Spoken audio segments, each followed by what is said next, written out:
educação dos chefes.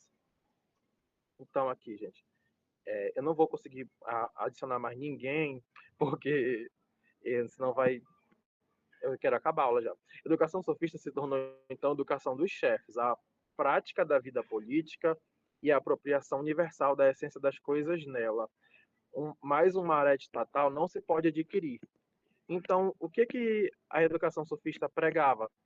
Ela se tornou uma educação dos chefes, ou seja, quem queria ser político, quem queria ser líder, tinha que aprender a persuadir, porque no momento que identificou-se que com apuradas consciências, né, conseguiu ter influências sobre outras pessoas e que elas tinham como características grandes habilidades persuasivas, os sofistas então começaram a ir para esse lado, né, de formar chefes, certo?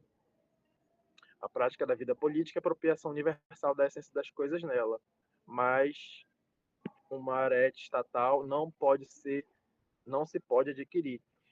Aí ele vem dizer aqui, né, que por mais que os chefes que fossem formados pelos sofistas, que tivesse esse grande individualidade espiritual, consciência apurada, eles teriam que ter, além disso, prática da vida política, saber como dirigir, né, aquelas regiões, aquela sociedade. E também eles tinham que saber apropriar-se da essência universal das coisas.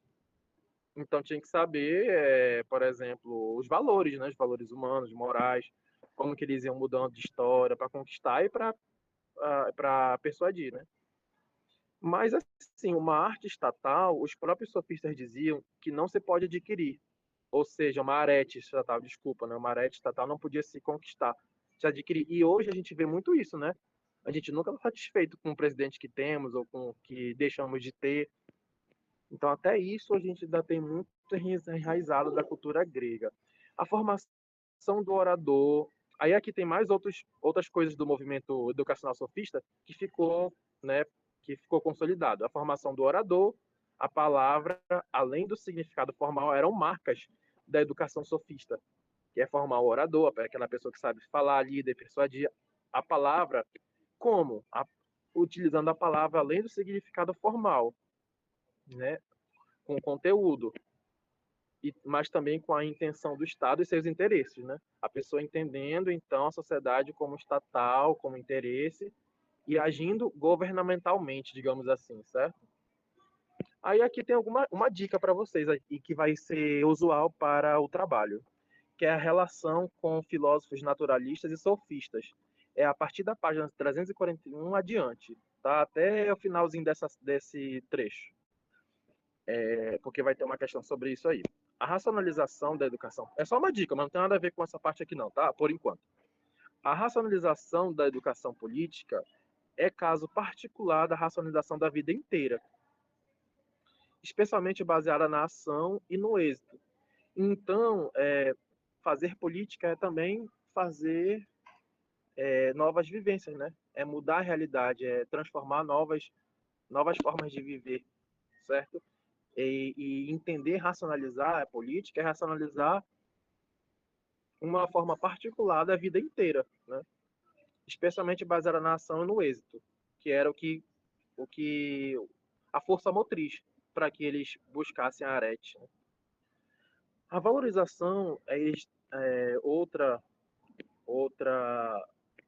consolidação deles foi a valorização do conhecer a si mesmo, o ético e moral, dar lugar ao apreço e o culto ao inteligente. Então, assim, aquela pessoa que é inteligente, ele é o mais bem visto da sociedade, né? Quem passa em medicina é melhor do que quem passa em letras. E isso aí é uma cultura, é uma herança grega, porque a valorização que deixa de ser a ética moral, ou seja, não se quer saber se o que deve ser mais, o que deveria ser mais bem visto é o médico que realmente gosta daquilo que é ético, que faz moral, que faz esse serviço moralmente, do que aquele que não faz esse serviço moralmente, de que não é ético, certo? Em detrimento de que qualquer professor, qualquer pessoa de letras de um curso que não seja medicina, que não seja engenharia, esses cursos mais, né, independente da ética dessa pessoa, ela não mereça tantos, digamos que, créditos, assim, né? Tanto privilégio, tanto apreço, né? Então, essa questão também é uma questão que vem da Grécia Antiga. Aí aqui tem, eles dizem outras coisas aqui, ó. A educação espiritual, por um lado, ela é um lado formal, que parte da desestruturação do entendimento e da linguagem como rumo à construção de forças espirituais. Então, assim, desestrutura-se o entendimento. Essa força espiritual necessita-se fazer com que identificar-se forças criadoras, né? Acreditar, identificar-se crenças que é necessário acreditar e também desestruturar a própria linguagem, o próprio discurso, como rumo à construção de forças espirituais, para que você consiga alcançar novas formas de existência, melhores de existência, né? A transmissão do saber enciclopédico também é um lado que prega a educação espiritual sofista, né? A transmissão do saber enciclopédico, aquele integral, né? Aquele conceitual. Mas não só esse de conceitos, de teorias, mas eles contextualizados, ou seja, para a prática da vida. Aí aqui tem mais algumas que eu coloquei, consolidações do pensamento deles. O Protágoras, ele vem dizer que ele defende que a poesia e a música são as principais formas modeladoras da gramática e da alma. Então eles tinham grande apreço pela arte, tá? O pessoal, ou seja, quem ensinava, eles também ensinavam muito pela arte, né? A poesia e a música para eles eram forças modeladoras da gramática, ou seja, para eles falar bem, falar certo, né? O latim certo, o grego certo, era bem mais visto. E até hoje a gente tem essa ideia também. E da alma, né, que é a essência. Aí diz aí, ó, a arte educativa conduz à formação espiritual no plano ético e a relação da prática com os valores. Então tem essa questão dos valores também, né? Além do plano ético, do plano do fazer, tem o plano do acreditar, tem um plano do seguir os valores daquela sociedade, certo?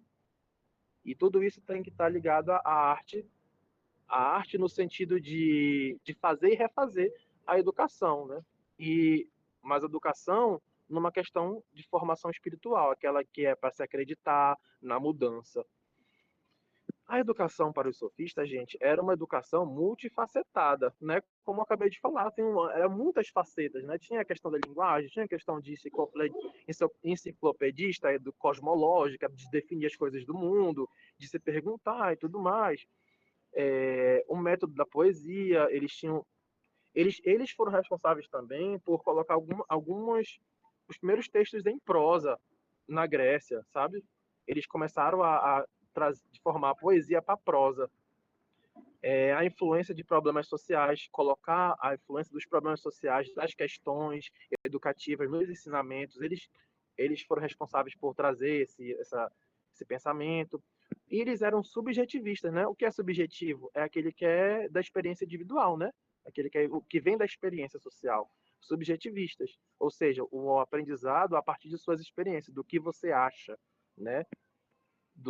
Da sua experiência. A consciência clara, ou seja, é importante ter consciência da vontade, né?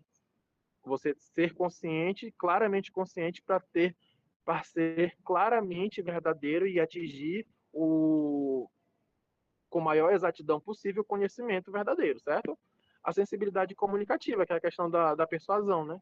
Da pessoa que consegue persuadir melhor, vai ser melhor líder, tá? Aí aqui também eu coloquei uma outra questão aí, ó, que vem muito hoje em dia, muito presente, ensinar língua ou cultura a partir da criação de paródias, né? Hoje em dia, quem nunca se formou no ensino fundamental e médio e nunca fez uma paródia, né?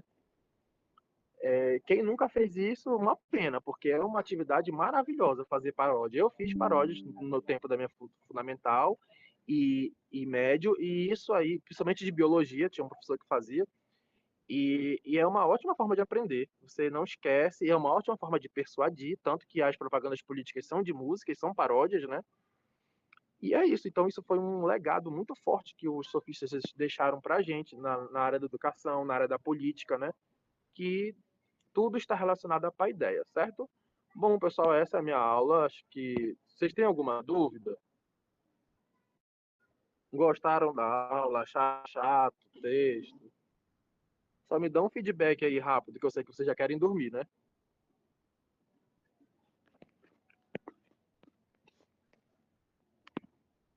Pessoal, Tá bom. deu para entender a ideia do texto? Tá tudo certo? Não Acho tem que nenhuma sim. pergunta? Alguém tem alguma pergunta? Tem uma. Tá, eu vou só tirar um print aqui para poder fazer a chamada daqui. Então tá bom, gente. Já que não tem nenhuma pergunta, todo mundo gostou, né? Certinho. Então a gente fica para o próximo. Aí vocês ficam só aguardando que eu vou postar as atividades, certo? Tchau. Vou abrir a câmera aqui só para me despedir de vocês.